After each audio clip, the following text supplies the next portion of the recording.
Hello and welcome to April 18th, where we're reading Judges 8 and 9. Now, this is the end of Gideon's story, and we have to get right into it. There's too much here to cover.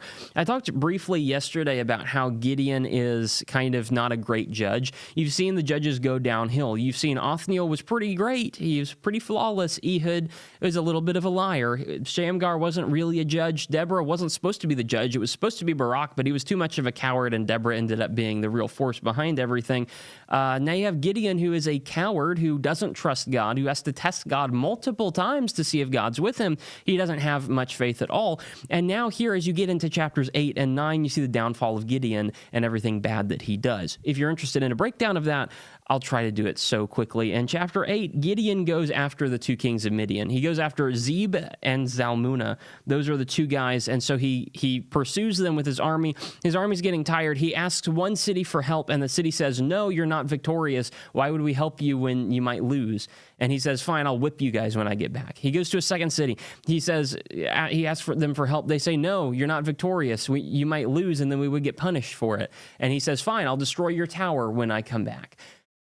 Gideon pursues. He is victorious. He kills the two kings, and then he returns and he whips the city he told he would whip, and he destroys the tower of the city he told he would destroy the tower, which is perfectly just. Those are the promises he made, and so he's keeping the promises. But he also just executes everyone that's in the city of the tower he destroyed.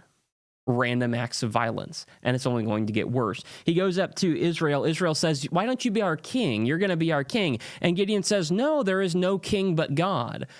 But actually, you should take off the golden earrings that are in your ears," just like they did with the golden calf. "You give me all your gold, you give me all your valuables." And he makes an ephod, a golden thing that he sets up as an idol, and they all worship it. He sets himself up as king. He marries a variety of women. He has 70 sons. He names one of his sons Abimelech, which means "my father is the king." Gideon acts as a king in all but name. God alone is your king. Well, yeah, but Gideon didn't believe that. And so when you get to chapter 9, you have Abimelech who rises up. "My father is the king, well, now I can be king too." And he crowns himself king. He kills all his brothers. He manipulates the city into believing in him. He tries to get ahead of everything, and you see Abimelech just goes down a downward spiral as well. He commits random acts of violence. He destroys cities. He is very paranoid against anyone who minorly threatens him. He finally goes up to burn one specific tower, and a woman throws a rock out of a window, and it kills him. He is understandably ashamed by that, but he's dead. Good riddance, and Gideon's line is ended. Bad people at the end of the day. And that's how we end off our week this week. I'll see you next week.